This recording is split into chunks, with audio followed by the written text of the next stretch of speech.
Bobby, you started off great in New Mexico this year. You won 4 out of 5. Didn't win a feature down in Florida. You weren't terrible, but you didn't win a feature.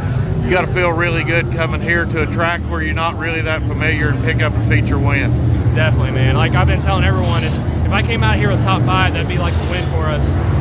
Never seeing the place and just being the dirt that it is. I don't have a lot of experience on it.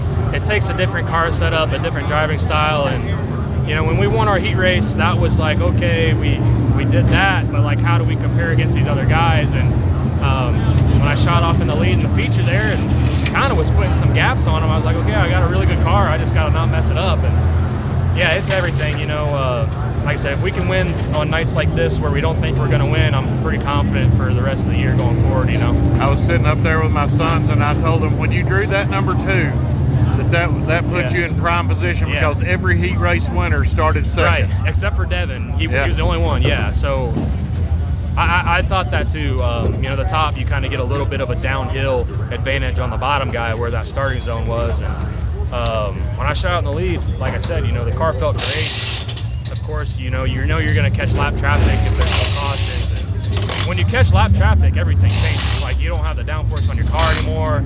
You got to search around, and that's when it got nerve-wracking. JD got to my inside a couple times, and one side he really got to my inside, and it was close. If I didn't close that door quickly, he probably would have passed me. So just an awesome night all around it. Obviously can't be better than a win, but just like I said, not thinking you'd have a chance to win the race, when we show up to places like this and then we do win. So that's pretty awesome. I'll get one more. Davenport was running that line where he was going up high and cutting down low. Of course, you had no way to know that, but still, you pretty much stayed married to the bottom. Does your car just feel better down there? I figured he was doing that because I know in the heat race, he tried that at the very end, and he kind of caught me in the heat race. So I figured when I knew he was in second that he might be doing that, and if I didn't get a good exit off the bottom and washed up while he had a good momentum line, he might have got me. And it about happened the one time, but I just figured I'd keep it down there. And the couple of times, when you'd catch the lap cars, you'd be so close to them going to the corner.